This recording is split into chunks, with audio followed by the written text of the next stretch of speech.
Numbers are the basis of governance. Without them, the state loses confidence. In government office, one may see that every time.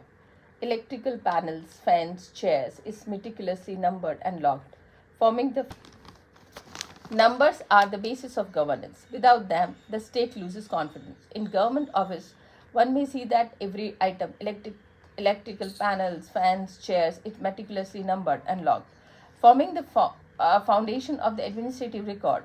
Thus, government categories and qualify all things. As Arjun Appadurai says, every commodity has its own social and political life. Its principle also apply to the census of humankind. Since the emergency of the modern state in India, populations have been enumerated. The first colonial census conducted in 1872 generated statistical data, allowing British to control and regulate every aspect of Indian life. While the census was seen as an administrative enumeration, a statistical activity more than a political act of recognition of group, the introduction of the caste census by H.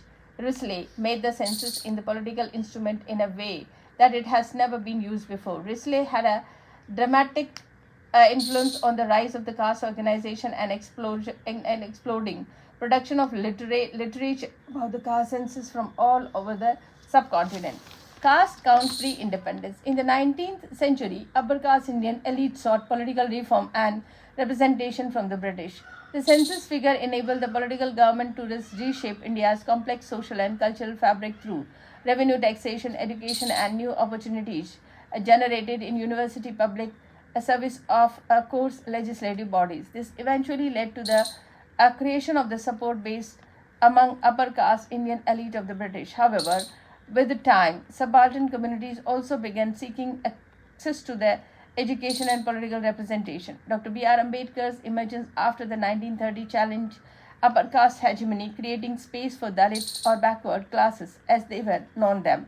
While the Government of India Act 1935 and the Indian Constitution brought dignity and equality to Dalit and Adivasi, thousands of other backward classes, OBCs, were overlooked by the Constituent Assembly during this pivotal moment, defining the OBC category.